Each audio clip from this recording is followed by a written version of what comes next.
In the heart of Providence, where dreams take flight, voices rise, a chorus of the night.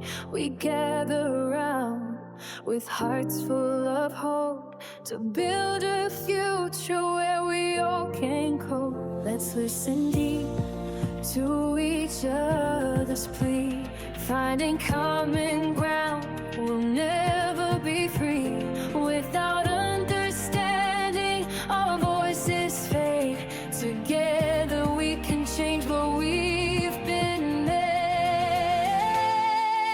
Show the talk in the right direction. Guide the path with kindness and clarity. With every word, let's make a better nation. Let's build bridges, not just walls of division.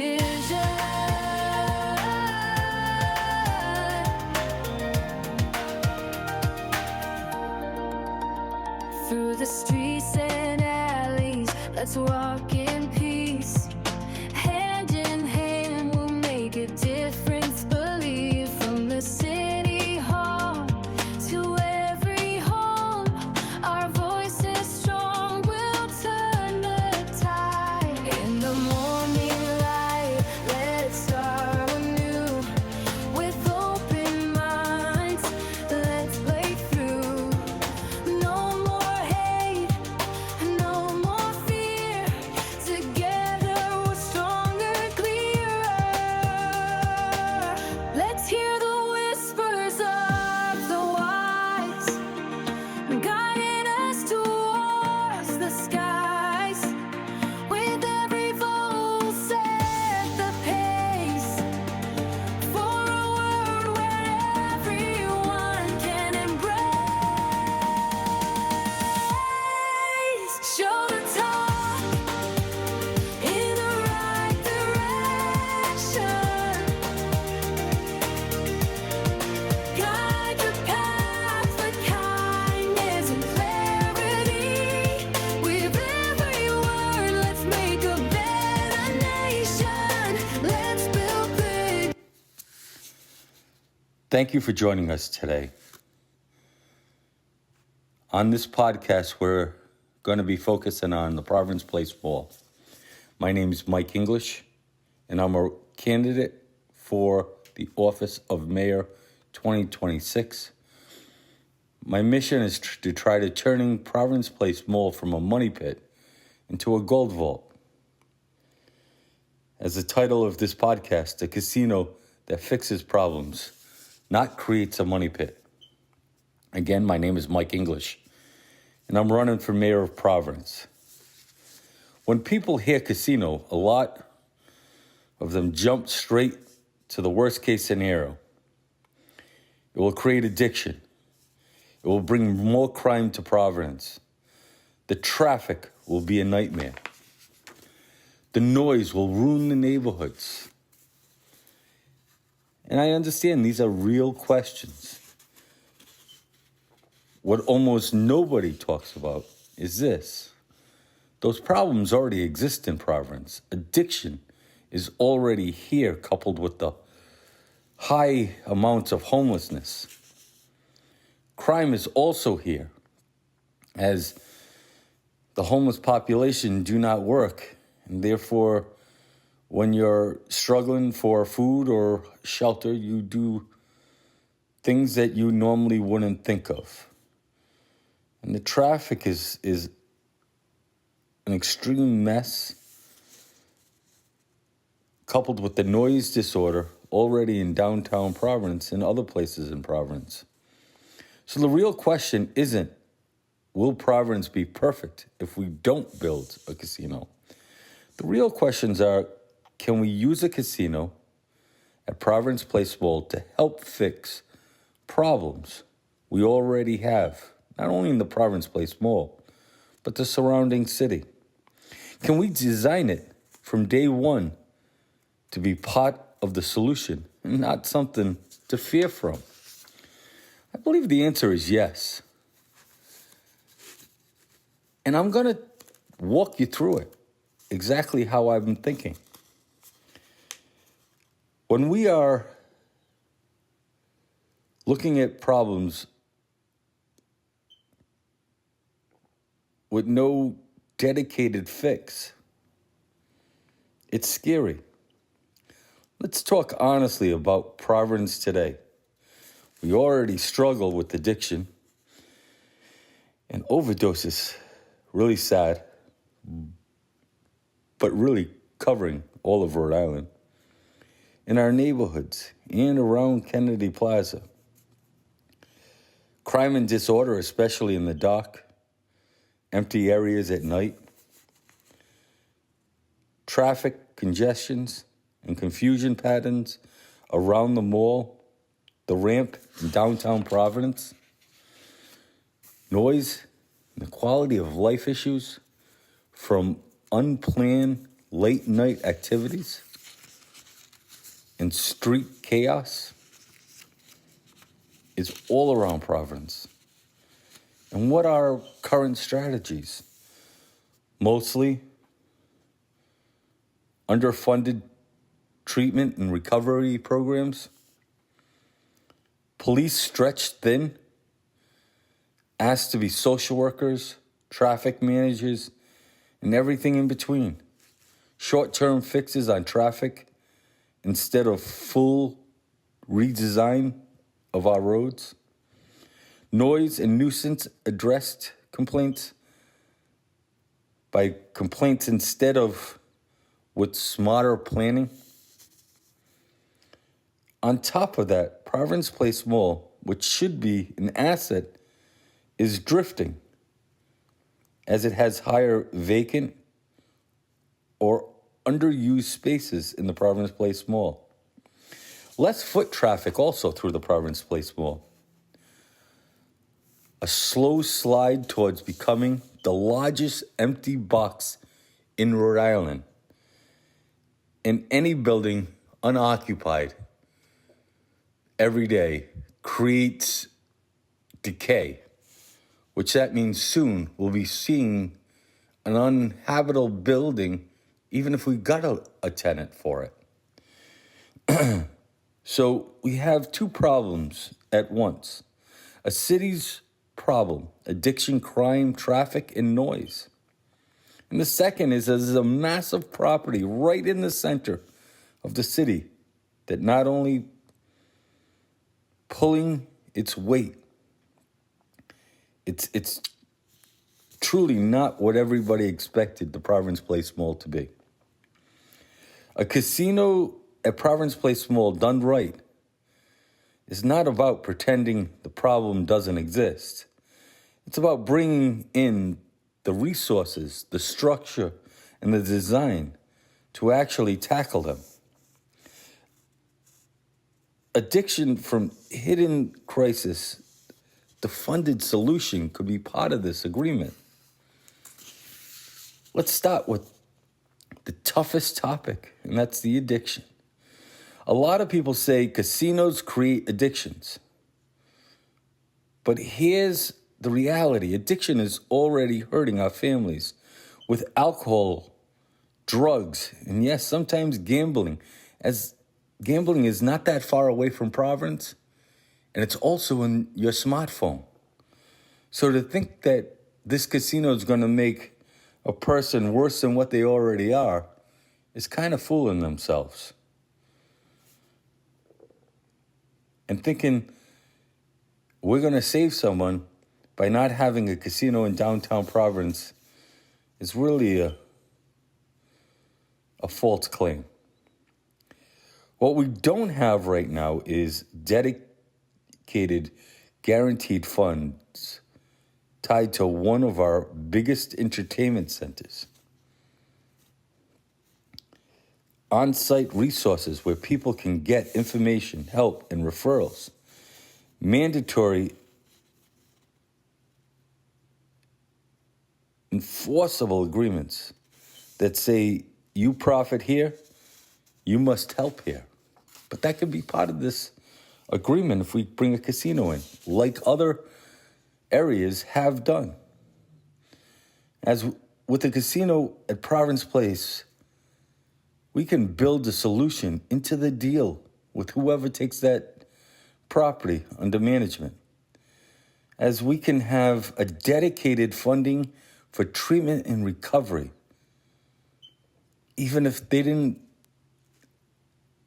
create the addiction, the agreement would mean that they have to serve anybody that comes to the door.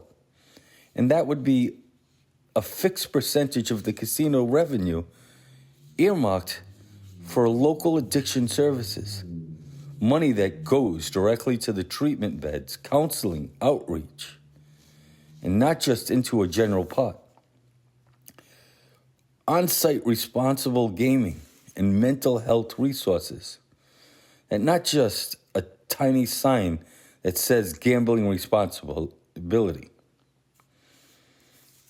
Actual training staff, brochures, hotlines, and visible support for everyone struggling. Creating a partnership with the local providers. Contracts that require the casino to partner with Rhode Island treatment organizations, not some out-of-state vendor who doesn't know our own community. Create data and transparency, regular reporting on usage, referrals, funding, so the public can see. Here's how much came in here. Here's how much went to help people. Right now, addiction is hitting Providence without the structure, without the steady funding. A casino won't magically erase addiction or our problems, but under my leadership, it will help pay for the solution and bring the issue into light instead of leaving it in the shadows of Providence. The crime and safety from an empty building to an active managed space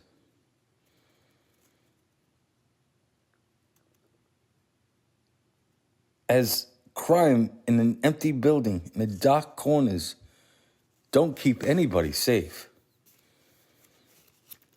In understanding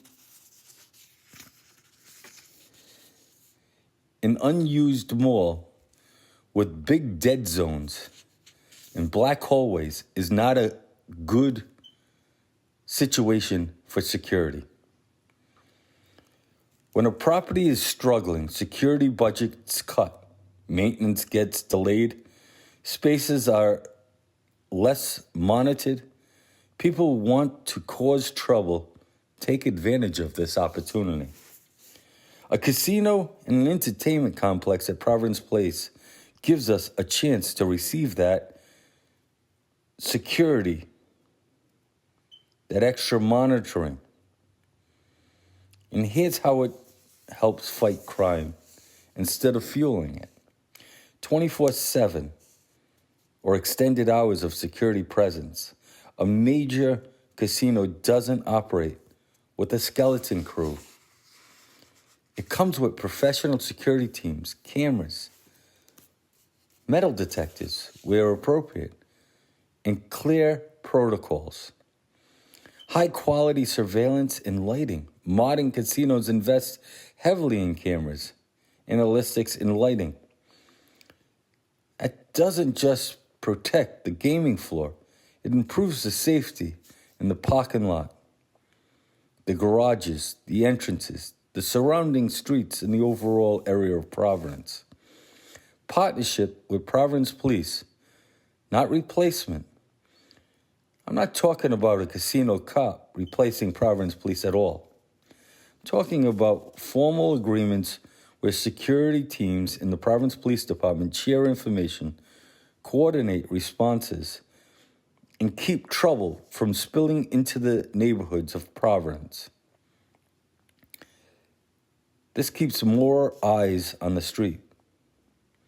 Active spaces are safer than deserted ones. Customers, workers, vendors, and entertainers all create legitimate activity that makes it harder for illegal activity to hide. Funding for the community policing, and also youth programs that we can entwine with it. Part of the revenue should support community policing initiatives, the youth outreach programs, and neighborhood programs that help stop crime before it starts. Right now, Providence is paying to police an area that doesn't generate enough activity or revenue. With a casino and an entertainment district, that same area produces more money, has a better built-in security, and gives us resources to do smarter policing citywide. The traffic now, which I understand is everybody's main issue and chaos. And from that chaos, the planning creates a flow of traffic.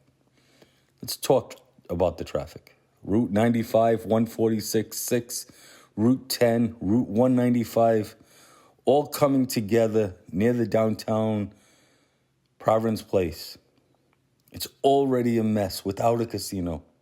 However, with this agreement that we bring in someone to run the casino, we'll also have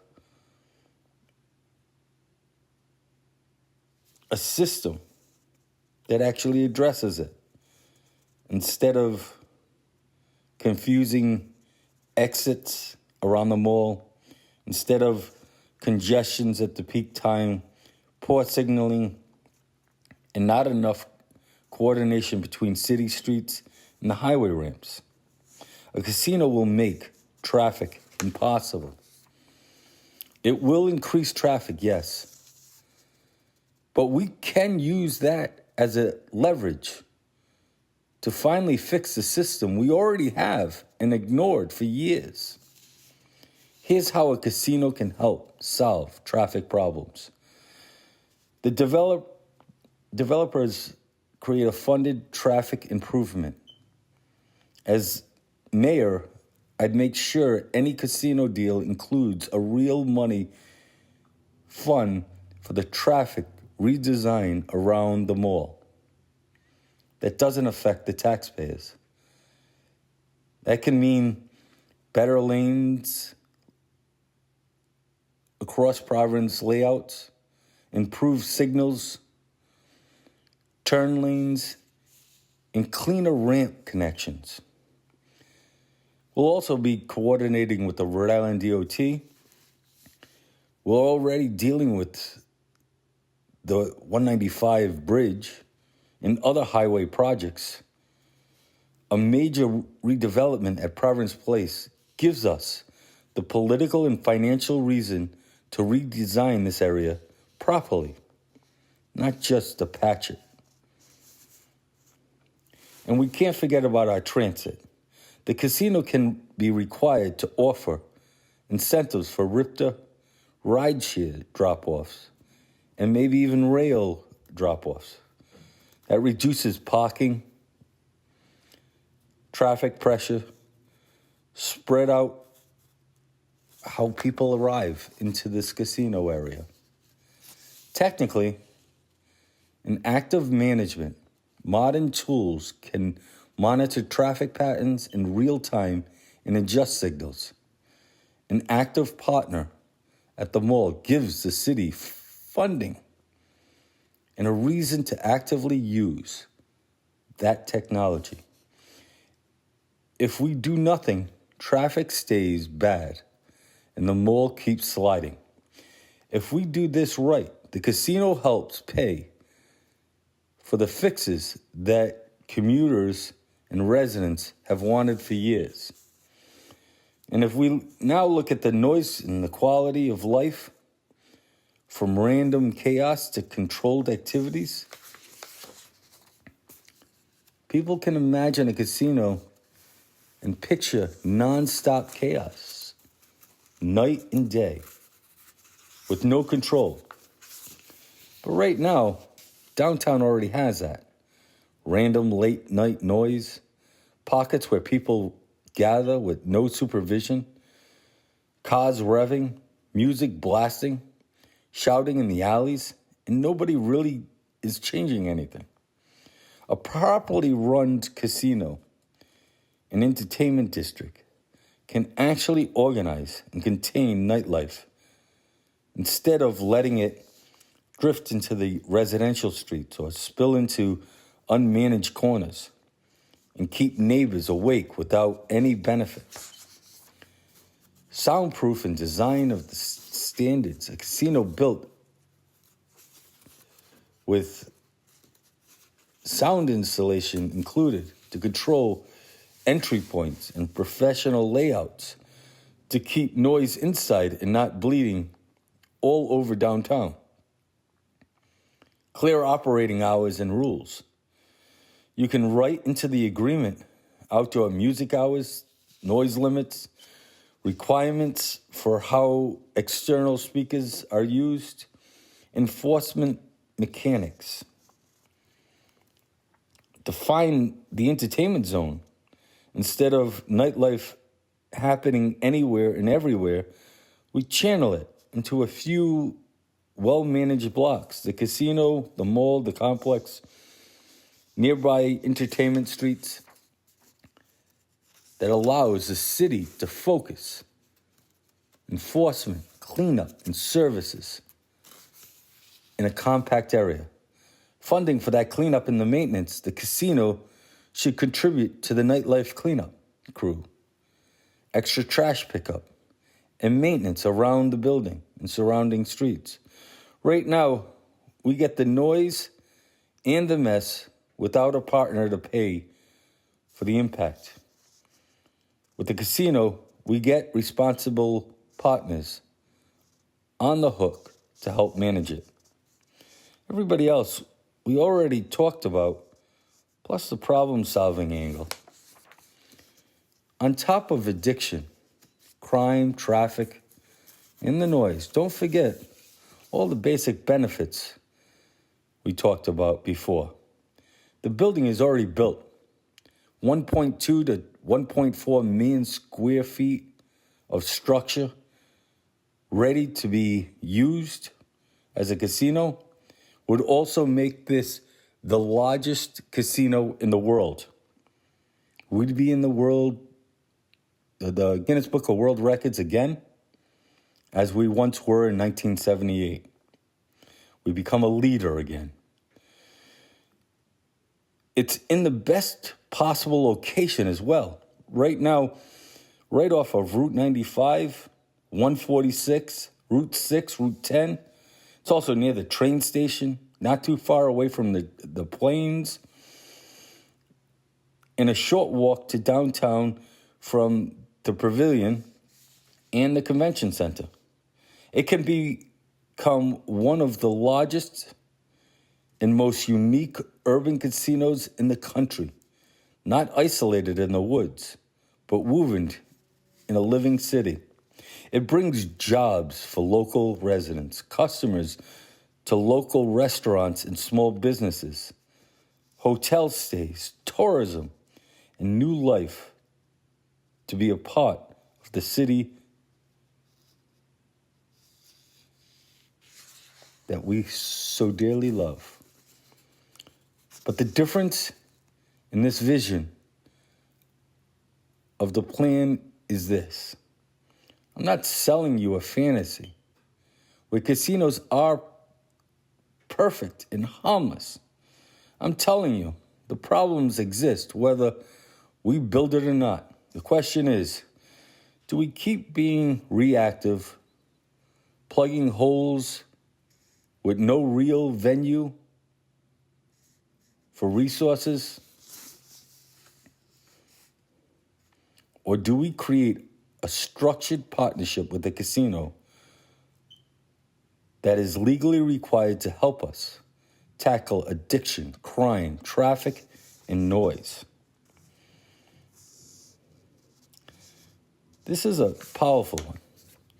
In the end, a casino at Providence Place Mall is a tool to not only Providence, but the Providence residents and voters. It's not a moral savior, don't get it wrong. It's not the end of all our issues. This won't solve everything. But under strong leadership, it can be a financial tool to fund treatment, policing, traffic improvements, and quality of life upgrades. A design tool to replace empty, unused space with active managed ones. A policy tool to force real contribute from a major economic player to the community it profits from. Unlike Brown University, this will make us money on so many different levels. We can leave Providence Place drifting towards being an empty monument of the past, or we can rebuild it in a new kind of engine, one that helps pay for addiction services, one that strengthens public safety, one that helps fix traffic, one that supports managing noise and nightlife instead of pretending we don't have it. My name is Mike English, and I'm running for mayor of Providence, Rhode Island in 2026 because I'm tired of leaders who say no to ideas without offering any serious alternative. If we're going to say yes to a casino, it has to be yes with conditions that directly address addiction, crime, traffic, and noise. At the deal I'd fight for as your mayor. If you believe Providence deserves practical solutions, not just fear and slogans, then I'm asking for your vote, your support, your voice, your ideas, and again, your vote. Let's stop pretending Providence is a problem-free area. If we do nothing, let's use what we have, including Providence Place Mall, to actually confront the problems we have and create productive solutions and opportunity for every person in Providence.